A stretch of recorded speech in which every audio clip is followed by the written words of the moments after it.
What's up, everybody? I'm Greg Miller, and this is the producer slash seducer, Nick Scarpino. Hey, Greg. Hey, how are you? I'm well. I'm really good. Yeah, just an average day here at the Kinda Funny house. I'm chilling out, and then all of a sudden, bam! There is a new Ghostbusters cast. It's finally confirmed. The all-female cast. Run me through who these people are. We got Kristen Wiig, we've got Leslie Jones, Kate McKinnon, and Melissa McCarthy. Got it. This is an all-star cast as far as I'm concerned. As really? far as what we're trying to get to accomplish with the next Ghostbusters. What are we trying to accomplish with the next Ghostbusters? We want that same sort of camaraderie that we had in the first Ghostbusters, I think, right? True. Where you had Harold Ramis, you had Bill Murray, you had Dan Aykroyd. These guys all knew each other going into this. They had all worked together at Saturday Night Live, they were writers and all this stuff. So they had a great cadence when they went into that, which I think was the secret sauce. Right. We've got a similar cast here, right? We've got Leslie Jones and Kate McKinnon are currently on Saturday Night Live. Okay. They're players on Saturday Night Live. Kristen Wiig, of course, is one of the star-studded alums of Saturday Night Live. She left to do some movies, not the least of which was Bridesmaids, which was done by this Paul guy. Which was directed by Paul Feig, and who's directing this movie? Co-starred Melissa McCarthy, who's in the movie now too. Right. So they've already got one movie under their belt together. Melissa McCarthy was also in The Heat with Paul Feig, which I still stand by was one of the funniest movies ever made. That movie's good. The Heat's good. I thought it was hilarious. No one else did. Not a problem.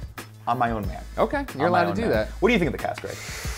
Oh, this is a Pandora box. I don't know if you know this. I'm kind of a big Ghostbusters fan.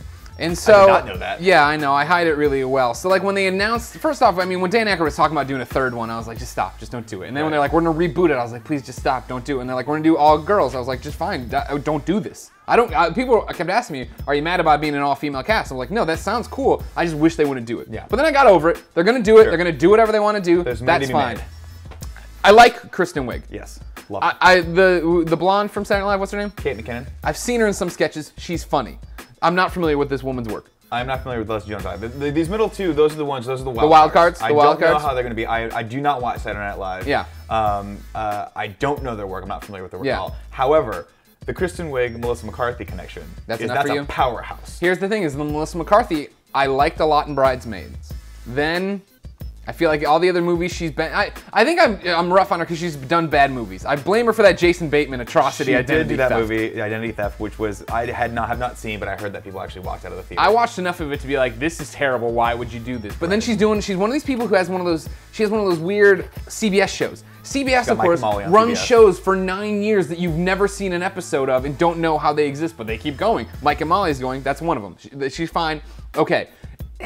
Where is she going to be? Which Melissa McCarthy am I going to get? I don't know. And I guess really she's only done one bad thing, a show I don't know about, and then she's been in a bunch of movies I haven't seen. Yeah, I mean, I give her the benefit of the doubt, especially with director Paul Feig. I think that she's going to bring it with Kristen Wiig. They're going to have that camaraderie. They're going to have that fun improvisational style where they, might let the camera go a little bit and just kind of find the take that they love. Yeah, that'd be awesome. Again, Bridesmaids was so good. Bridesmaids was so good. But that's the creative force they had on there. As you know, on the Game Over Greggy show, where we have 4, sometimes 5 amazing people who have this awesome chemistry. It's all chemistry. Sure. Really. Sure. As long as they have a somewhat coherent plot, which, let's be honest, how much of a coherent plot do you need for a movie called Ghostbusters? I mean, we all saw the second one. Yeah, that was Remember a coherent Statue of Liberty? Yeah, whatever, it doesn't matter. Painting comes alive. The main problem with this Ghostbusters thing, and this is not a reflection on them, Paul, or anybody, just do practical effects, do the Star Wars route, don't go all CGI, don't shoot the entire thing on green, please. I mean, they're going to. They have to, right? At this point, it's too expensive. They're not doing it for Star Wars. Yeah, but with Star Wars, you get carte blanche, right? You got J.J. Abrams doing Star Wars. You're going to give him the extra $50 million or $100 million he needs to do the practical effects, right? Sure. With this, all you really need is Melissa McCarthy with a proton blaster in her hand. So it's called a whatever. Give it to me. It's a proton pack. Proton pack. What's the blaster called? Neutrino wand. In her hand, just blowing away a chandelier. Yeah. Comedy. That's comedy gold. Yeah. I guess that's Kristen true. Wiig standing behind her. I'm looking forward to it. I don't know. I mean, are they going to redo the suit? Are they going to redo the packs? Are they? They are, right? They're probably, I mean... Are they going to redo the logo? Are they going to not have the Ecto-1? I mean, like, how do you reinvent Ghostbusters but, I don't know. I guarantee they're going to have a lot of homages to the original series. I don't think they're going to throw the whole visual and aesthetic style out the window. They're going to keep a similar logo. I wouldn't be surprised if they slightly redesigned it.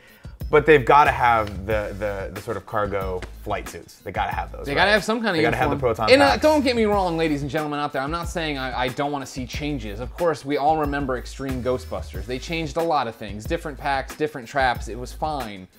But I just don't know what to do anymore. I mean, I don't think it's as dire as you're making it. It's not dire, it's just everything I've known for 30 years is being rocked off of its block. That's all it is. You're right, it's not that dire. I wouldn't think of it that way. I would think, honestly, I think out of anyone that could do a good job with this series, yeah, I think this cast and crew of people can they can add to it. I don't think they're gonna make something, I don't think you can ever get close to recreating something as amazing as Ghostbusters, but maybe you can just do something good and fun and not completely take the series and tank it into the ground. I don't think they're gonna do it. I think I have a good feeling about this. Okay. I'm torn because obviously I love Ghostbusters so much. I like this cast. I wish them the best, but I don't know. Ladies and gentlemen, what do you think of the cast for Ghostbusters, the reboot? Let us know in the comments, and make sure you share this video with your friends, and keep coming back to Kinda Funny for all these kind of react videos, mainly about Ghostbusters or DC stuff. Something happens about Marvel, we'll probably talk about in Colin and Greg Live if you're lucky.